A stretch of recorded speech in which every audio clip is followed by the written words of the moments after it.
My son told me I was living in his house, that it was just a temporary shelter until he and his wife decided what to do with me. I said nothing, just quietly wiped the dust off a picture frame, his graduation photo, still sitting there in that very house. He didn't know the most important thing. And when he pushed me out the door, thinking he had the right to decide my fate, he forgot to check whose door it truly was. If this story resonated with your soul, click subscribe and let me know in the comments which city or country you're listening from. I'm truly curious to know where you're tuning in from. My name is Margaret Elliott. I was 68 when I moved into my son's house in the suburbs of Seattle. It wasn't a decision I made lightly. I had lived alone for nearly a decade after my husband Harold passed away, and I managed just fine.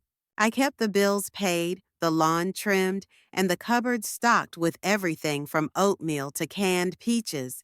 I even had a little garden that made the neighbors jealous, especially when the dahlias came in. But then came the falls.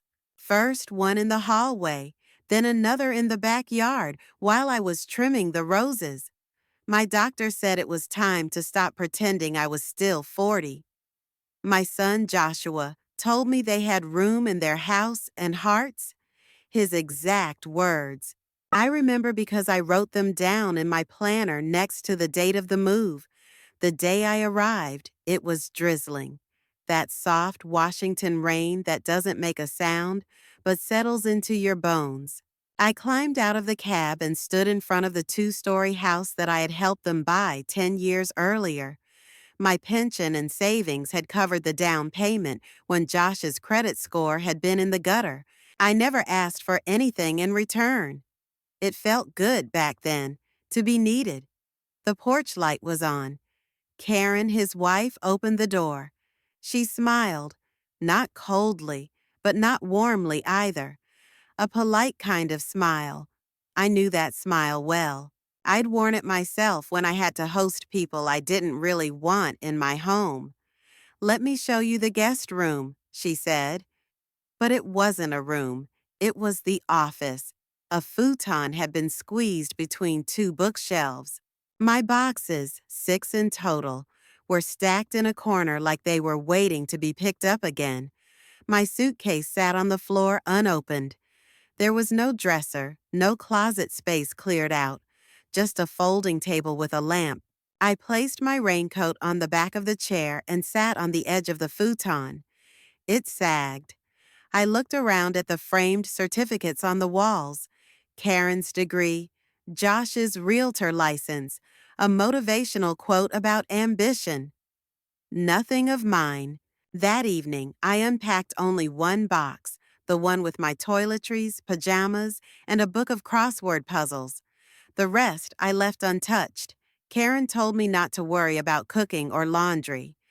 "We've got a system," she said. And so I sat, unsure what to do with myself in a house that hummed with someone else's rhythm.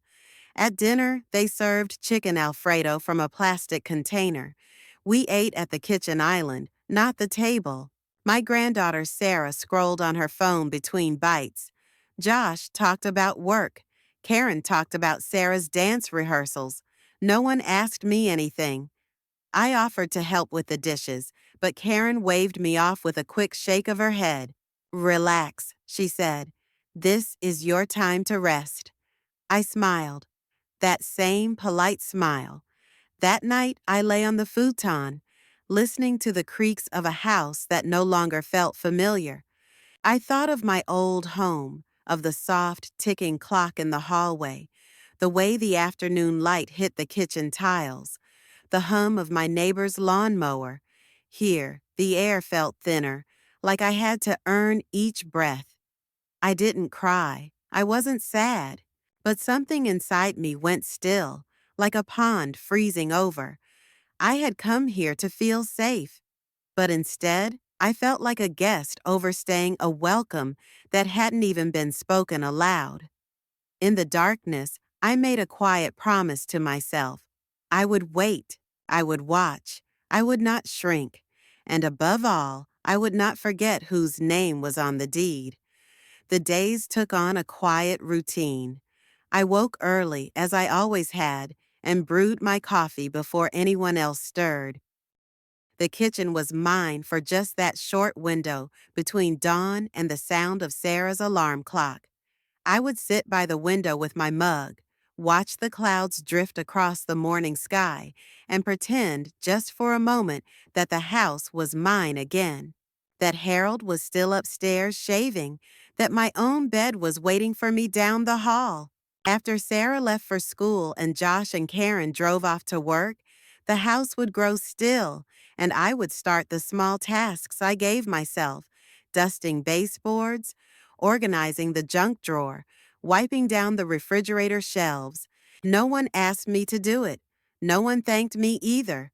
But it helped me feel like I belonged, even if only to the walls and appliances. I began noticing little things. The way Karen would pause before entering the kitchen when I was there, then choose to leave instead. The way Josh's tone shifted when I asked questions, tight, clipped, as if I had interrupted something important. There were never harsh words, no accusations, but in their absence, a wall began to form, a soft, padded one, the kind that doesn't bruise the skin but muffles your presence until you start to doubt whether you were ever fully there. I started writing notes, not to them, but to myself. Short sentences on the margins of my crossword book, on grocery lists, on the backs of receipts, fragments of thought I couldn't say aloud. It feels colder in the house lately. They spoke around me at dinner. She moved my mug again. I told myself I was being dramatic, but the paper never lied. Karen replaced my hand soap in the bathroom with a brand that smelled like lemon chemicals. She moved my shampoo to the cabinet beneath the sink. I found my cardigan draped over the laundry basket one morning, damp and crumpled, though I had left it folded on the chair. Sarah no longer hugged me as tightly. She barely looked up from her screen.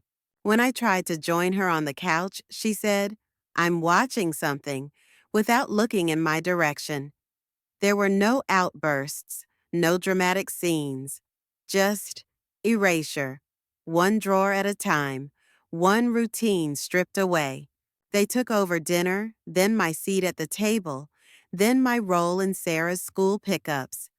They said it was easier if I just relaxed. So I did. I sat more, spoke less, and watched. One evening, I overheard a whisper from the hallway. Karen on the phone, her voice hushed but sharp. "She's always there. I thought she'd be more out of the way." A pause. Then, "Josh says she's fine, but this can't go on forever." I stood in the hallway, holding my breath, holding myself still. My ears burned, my cheeks flushed, not from shame, but from clarity. They didn't see me as part of the family, not even as a guest. I was a delay, a postponed solution, a piece that didn't fit. I walked back to my room. No, not my room. The office. Closed the door gently, sat on the edge of the futon and stared at the shelves filled with books I hadn't read, degrees I hadn't earned, a life that wasn't mine. I reached for the small notebook I kept beside my bed. I opened to a fresh page. "I don't think I'm wanted here." I wrote it slowly, deliberately, as though confessing it would make it real. But the truth was, I had known for a while. Their silence had been speaking to me all along, and I had finally decided to listen. It was a Thursday when I finally went to the garage. The rain had let up for the first time in days, and the house was quiet. Karen had taken Sarah to a dentist appointment, and Josh was still at work. I had the place to myself, or at least as much of it as I was allowed to feel was mine. The garage was colder than I remembered. The floor was bare concrete, and the air smelled faintly of paint thinner and cardboard. My boxes, what was left of my old life, were stacked haphazardly against the far wall. Some had been opened, rummaged through, others were still taped shut, labeled with my old handwriting, kitchen, linens, books. I bent down slowly, knees aching, and pulled a small wooden cabinet forward, one I had once used as a sideboard in the dining room of my own home. Inside, behind a folded tablecloth and a stack of old envelopes, was the folder. It was navy blue, worn at the edges, the corners soft from years of handling. I opened it slowly, the flap still crisp from when I had taped it shut before the move. Inside were the documents most people forget to care about until it's too late. I had never forgotten. There was the mortgage contract dated 12 years ago when Josh and Karen had found this house but couldn't get approved on their own. His credit had been ruined after the business loan failed. They had come to me, not asking for money exactly, but help. I had signed as primary, with my retirement savings providing the down payment. My name was on the deed. My name was on the loan. I had made payments for 4 years until Josh got back on his feet. After that, he promised to take over. I let him. I trusted him. I had never told anyone I kept copies of everything. Signed pages, bank statements, proof of transfers, and letters from the mortgage officer addressed directly to me. I even had a printout of the first email Josh sent thanking me. I stared at the paper, remembering how proud he sounded, how grateful. He had said, "Mom, we couldn't have done this without you." I had felt useful, important. Now I felt something else. I read through the documents again, not because I doubted what I'd find, but to remind myself it was real. I hadn't imagined it. This house wasn't just some vague family asset.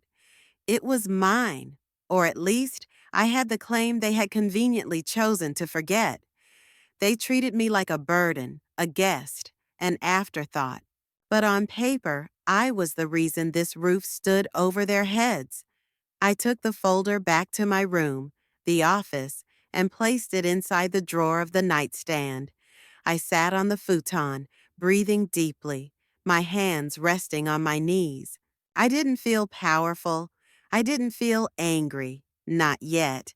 What I felt was awareness, like a fog lifting after too many months of polite pretense. That evening, I noticed Josh looking at his phone with a strange expression. He showed something to Karen, and they exchanged a look. I pretended not to see, but later, when they thought I was asleep, I heard him on the phone in the hallway. His voice was low, but I caught enough. "I know she's here, but she's not really involved. It's temporary. She's not on anything that matters now. Not on anything that matters." I lay still in the dark, the folder now under my pillow. My hand rested on it like a secret. I had been erased from the dinner table, from the decisions, from the rhythm of their lives. But they hadn't erased me from the foundation, the ownership, the history of this place. And now they were going to remember. It started subtly, almost too softly to register. A different tone in Karen's voice when she spoke to me, more measured, almost rehearsed. The way Josh hovered longer in the evenings, asking if I needed anything, offering me extra blankets or different cereal brands, as if I'd been a guest at a hotel whose review mattered. I knew the performance wasn't for my comfort. It was preparation. The first mention came over breakfast. Karen sat down across from me with her tea and said something about how her friend's mother had moved into a retirement community. "She loves it," Karen said, eyes avoiding mine. "They have crafts and lectures and a shuttle that takes them to the store." I nodded. I knew the game. These weren't conversations. These were seeds. A few days later, a pamphlet appeared on the kitchen counter. glossy, pastel colored, full of staged photos of smiling seniors doing yoga in gardens that didn't really exist. Evergreen meadows, independent living with dignity. I didn't touch it, but I saw Josh glance at it, then glance at me. That evening, he came into the office where I slept.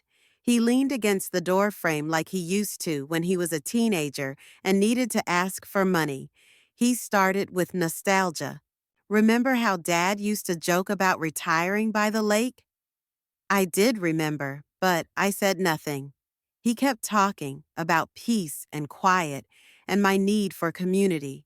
How it wasn't good for someone my age to just sit around the house. How I deserved more stimulation, more companionship. Then, finally, the offer. There's a great place just 20 minutes from here. Private room, great food, on-site medical care. We could cover part of the cost, and it would give you space to be yourself. As if I wasn't myself here. As if I'd forgotten how to be. I looked at him for a long time, not at the man he had become, but at the boy I remembered, the one who once cried over a scraped knee, the one who used to crawl into my bed during thunderstorms, the one I held when his father died. That boy was gone, replaced by a man who spoke in managerial tones, who saw people as problems to be managed, assets to be repositioned. I said I would think about it. The next day, another pamphlet appeared. This one was tucked inside the newspaper. Karen left a post-it note beside it that read, "Just in case you're curious." She had used a smiley face. I kept the pamphlet, not because I was curious, but because I knew what was coming. Later that week, a woman knocked at the door. She introduced herself as a senior care consultant. "Karen scheduled a walkthrough," she said, confused when I met her at the door. "I thought you knew." I invited her in politely, offered her tea, and let her do her little pitch. When she left, I smiled, closed the door gently, and walked back to the office. I opened the drawer and pulled out the folder again, read through every page, not out of doubt, but to feel steady, grounded. That evening, I made tea and sat at the table while Josh scrolled through his phone and Karen reheated leftovers. I told them softly that I appreciated their concern, that I'd thought about the options, that it was kind of them to care so much about my future. Karen looked relieved. Josh relaxed. Then I said, "But I'll be staying here." There was silence, not loud, not explosive, just long, thick. Karen forced a smile. Josh cleared his throat. No one argued, and that told me everything. They weren't going to fight for me to stay, because in their eyes, I'd already overstayed, but I hadn't even begun. I had stared at the mortgage document so many times that its texture had become as familiar to me as the lines in my palms. The paper was soft at the corners, worn down from years of careful folding and unfolding. The ink had lost its original darkness, but there it was, unwavering and clear. Margaret E. Elliott, my full name, centered, legally binding, a name that held weight and history, a name that somehow no one in this house seemed to remember. That document had lived quietly in the bottom drawer of my old roll-top desk for over 20 years. It had survived 2 relocations, a burst pipe in the basement, and one regrettable incident involving Sarah's watercolor project. It was never flashy, never displayed, but it was mine. And when I held it, I didn't just hold proof of ownership, I held proof of identity. When I first moved into Josh and Karen's home, no, into my own home, I had done so thinking it would be temporary, just until I recovered from that minor surgery, just until I regained my footing. But somehow, my presence became permanent while my authority vanished. They hadn't asked me to sign anything. They hadn't consulted me on any changes to the house.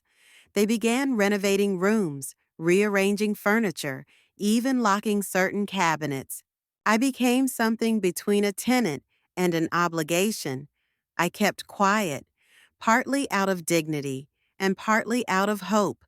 Hope that my son would remember, that he'd recall how many jobs I had worked to afford this house when he was still too young to know what a mortgage was, that he'd remember how I stayed up at night reviewing rates, budgeting groceries to cover the next installment, that he'd realize, finally, the floor beneath his feet had been built with my sacrifices.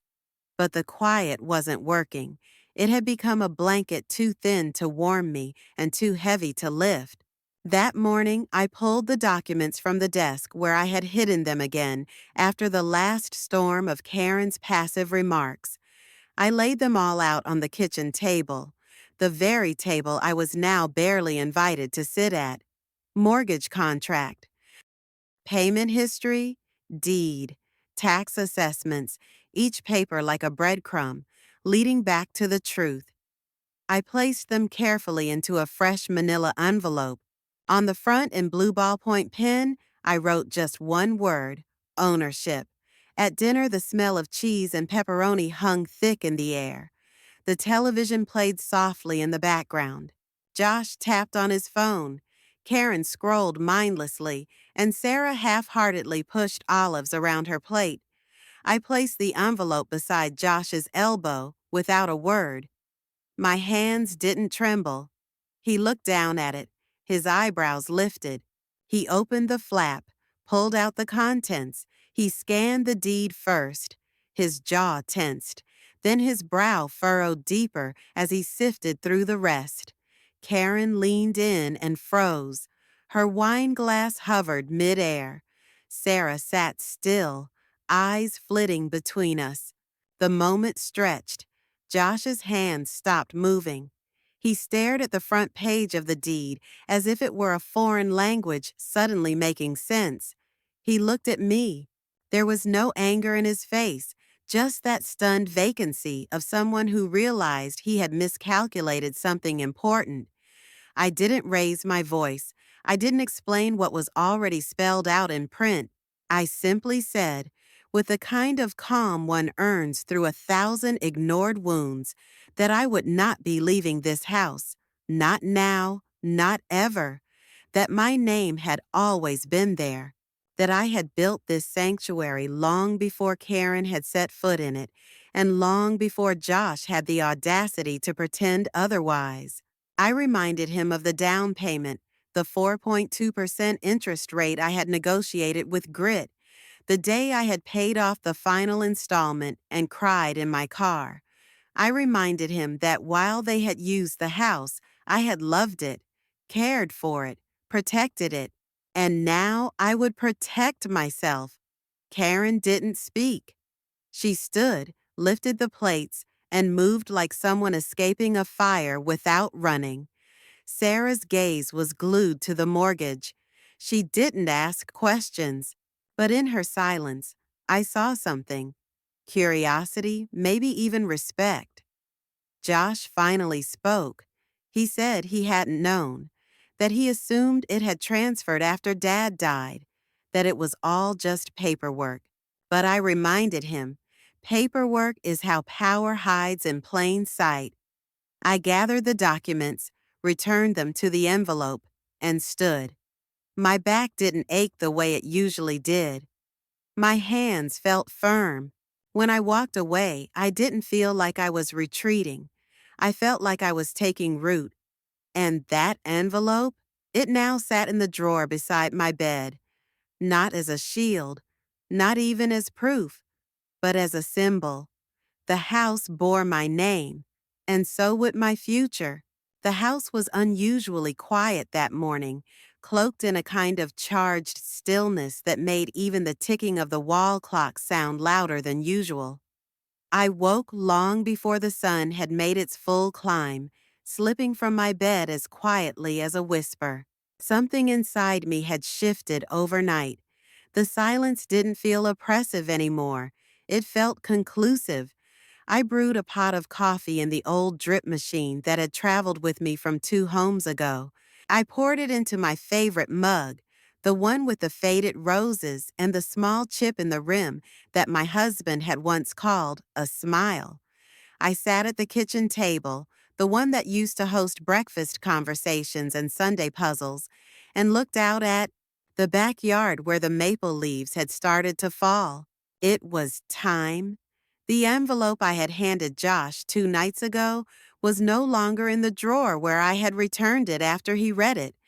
I didn't know if he kept it or if it had ended up in the trash, but it didn't matter. The knowledge inside it had been released. It had done its work. Josh hadn't looked me in the eyes since that night. He walked through the house like a stranger, unsure of his welcome. Karen had taken the opposite approach, overly polite, painfully formal, asking if I needed anything with the brittle smile of someone watching a fuse burn down. Even Sarah had started acting different, quieter, almost wary, like she sensed something foundational was tilting beneath our feet. After breakfast, I took a slow walk through the house. My house. I ran my fingers along the banister I had repainted myself a decade earlier. I checked the pantry I had once reorganized during flu season. I stepped into the laundry room, remembering how many nights I had folded towels there while listening to the hum of old radio dramas. Every inch of this place carried the fingerprints of my labor. Then I went to the garage. The moving boxes were there, stacked neatly from my last relocation. Each one still bore black marker labels in my own handwriting: books, linens, winter coats, keepsakes. I loaded them onto a dolly one by one, the sound of cardboard brushing concrete oddly comforting. Inside, I began packing, not as an act of surrender, but as a declaration. The sweaters I had knitted myself, the framed photo of Harold and me on our 30th anniversary, the cookbook with pages stuck together from use. I wrapped each object in layers of newspaper and care. These weren't just things. They were proof of presence, of memory, of mattering. Around midday, the front door opened. Josh's car had returned. I heard his steps before I saw him. He paused at the threshold of the room where I was packing. His eyes scanned the growing stack of boxes. He didn't speak right away. When he finally did, his voice sounded smaller than I remembered. "What are you doing?" I didn't respond with an explanation. I simply said, "Making space." He didn't know what to do with that. "Where will you go?" he asked. I told him I wasn't sure. Maybe a cottage by the lake, maybe a quiet apartment with a balcony and good sun, maybe somewhere new. But wherever it would be mine. And I would walk through its door knowing that I chose it, that no one could say I didn't belong. He looked away. I could tell he wanted to argue, to defend something, but he didn't. Maybe he knew it would ring hollow. Maybe he saw that this wasn't about punishment. This was about peace. Karen never came downstairs. I suspected she was behind the bedroom door, listening to every sound, waiting for confirmation that the crisis was resolving itself without confrontation. Sarah sat on the stairs, not saying a word. Her wide eyes followed me as I carried a small lamp wrapped in towels to the car I had rented that morning. I hadn't asked for help. I didn't need any. I had hired a mover, a young man named Ethan, who arrived right on time, handled every item with care, and didn't ask questions. He moved with the respectful quiet of someone who understood the importance of transitions. When the last box was loaded, I stood in the doorway and looked at the house one final time. It looked exactly the same, but something essential had changed. Not in the paint, or the furniture, or the structure. In me. I had arrived here carrying history. Now I was leaving with clarity. Josh stood near the dining room archway. His mouth opened, then closed again. I gave him a small nod. No lecture, no plea, just a goodbye that didn't need to be spoken aloud. I turned and walked toward the car. The air outside was sharp and clean, like it had been scrubbed of everything stale. I climbed into the passenger seat, and as Ethan shut the door, I felt something inside me settle. The house wasn't the loss. Losing myself had been. And now, piece by piece, I was reclaiming who I had always been, before silence, before compromise, before being made to feel like a burden. The departure wasn't the end. It was the beginning, and I was finally ready to start. The envelope came 2 weeks after I left the house, the same house that had held decades of my labor, love, and silence. It arrived in a bundle of mail forwarded by the post office, glossy catalogs I never asked for, a charity appeal, a coupon flyer for a grocery store I'd never step foot in again. But this envelope was different, thicker, heavier, its seal stamped in blue ink. No return address, just a formal typeface printed in the corner. The name of the mortgage bank. I knew before opening it. Some things you feel in your bones. I waited until the sun began its descent, casting long shadows across the porch of my rental cottage in North Carolina. The sea air drifted through the screen door, and the only sound was the rhythmic hush of waves. This was my chosen quiet. Not the stifling hush of being ignored, but the serene silence of being enough. I carried the envelope to the table, poured myself a fresh cup of chamomile, and opened it with the tip of a butter knife. No rush. I had waited long enough.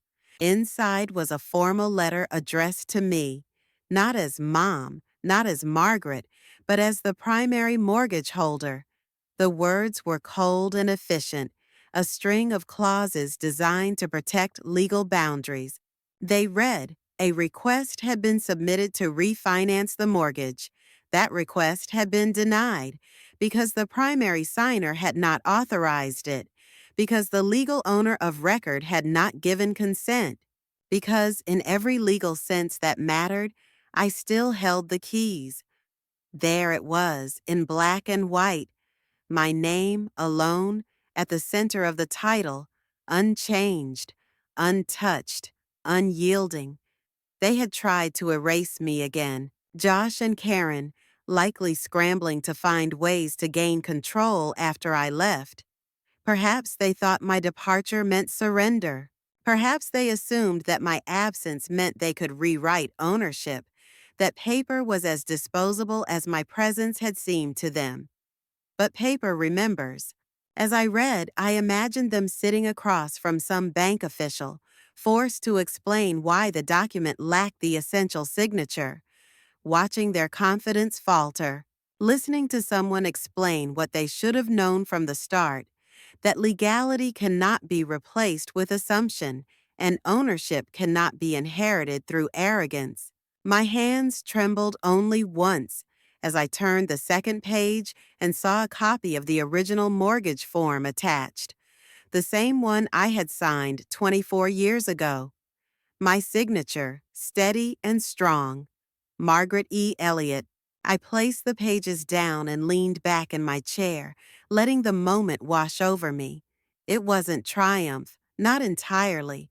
It was something deeper, a quiet vindication, proof that I hadn't invented my significance, that all the years of holding things together hadn't been invisible, that, legally and spiritually, I was still the foundation. Later that evening, I received an email. The subject line was blank. The sender, Josh Elliott. I opened it slowly. The message inside was short and hesitating. There was a mix-up with the refinance. The bank said something about a missing signature. Maybe we can meet and talk. Just want to clear things up. No pressure. Hope you're doing okay. There was no apology, No acknowledgement of everything he had said before. No mention of how I had been treated. Just a cold transaction framed as a family check-in. I didn't reply. Instead, I walked down to the shoreline. The sand was cool under my feet. The wind tangled in my hair. I thought about the letter, about how many years I had spent minimizing myself so others could feel taller, about the birthdays forgotten, the dinners skipped, the moments dismissed. I thought about all the times I had folded my worth into silence, and how the bank, cold and impersonal, had spoken louder on my behalf than my own family. I returned home and placed the letter in the top drawer of my nightstand, not out of spite, out of self-recognition. I was not a footnote. I was the author. Ownership isn't about who stands in the room loudest. It's about whose name stays on the page when the noise fades. And mine was still there, as clear as ever. Let them learn to live with that. I wrote the address by hand, not on a lease or a form or a delivery slip. I wrote it in the center of a fresh page of my journal, with deliberate strokes, as if to prove to the paper and myself that it was real. This was not a temporary stop, not a borrowed corner in someone else's home. This was my beginning, my anchor, my proof. The cottage was modest but full of warmth, nestled just outside a sleepy town on the Carolina coast, where the wind smelled faintly of salt and pine. The paint on the shutters was flaking, and the wooden steps creaked under the slightest weight, but I found comfort in every imperfection. The flaws didn't make it broken, they made it mine. Each morning, I opened the windows to let the sea air sweep through the rooms.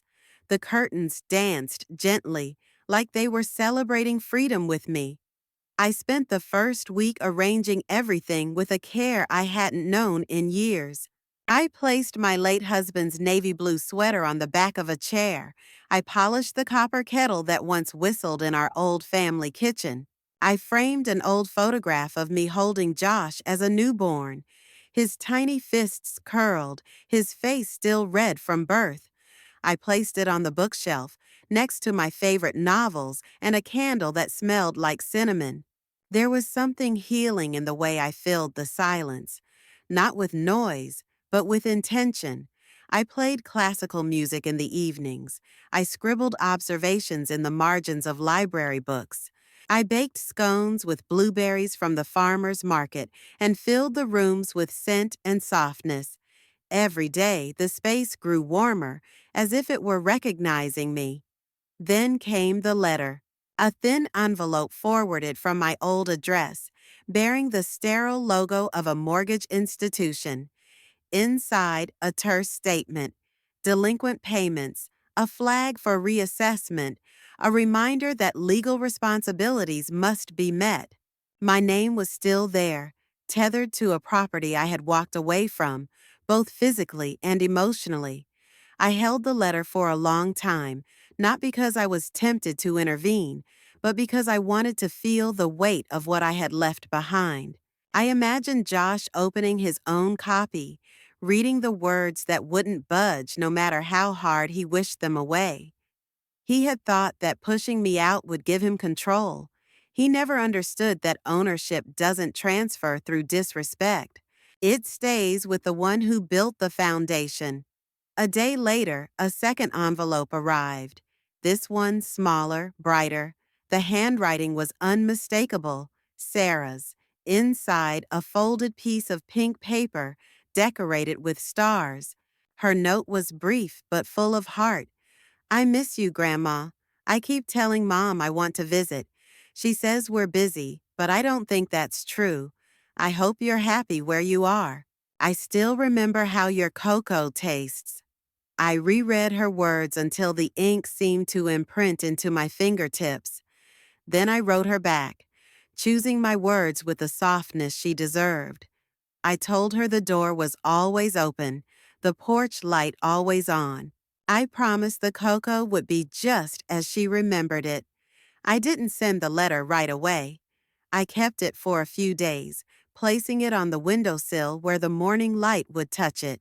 It felt symbolic somehow, like keeping the door open without stepping outside to beg. Time passed. I joined a watercolor class at the community center. I met a retired nurse who taught me how to prune hydrangeas. I learned the names of birds by the sounds of their calls. These weren't just hobbies, they were quiet testaments. I was still learning, still growing, still choosing. Then something happened I hadn't expected. I met someone. His name was Thomas, a widower with a soft voice and a habit of quoting poetry at inappropriate moments. We kept bumping into each other at the local library and eventually started sharing walks along the shoreline. At first, I thought it was just friendship, but over time, our talks grew longer, our silences more comfortable. One afternoon, we sat on my porch sipping tea, watching the storm roll in. The wind picked up, and I felt a thrill, not fear, but life stirring. He looked at me with a quiet smile and said, "Margaret, you make solitude look so graceful. I almost envy it. But would you ever consider sharing that peace with someone again?" I didn't answer right away. But later that night, I found myself brushing my hair with a care I hadn't felt in years, wondering what it might be like to grow old beside someone new. Not because I needed him, but because I wanted him. That distinction meant everything. Weeks turned into months. Our companionship grew steady, gentle. We attended local events together. He brought me lemons from his tree. I shared the blueberry scones I had perfected. One evening, over dinner, he reached across the table and took my hand. "You know," he said, "this feels like home. Not the place, the person."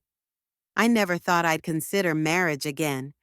But love, I've learned, doesn't come with an expiration date. It just changes its shape, slower, quieter, but just as real.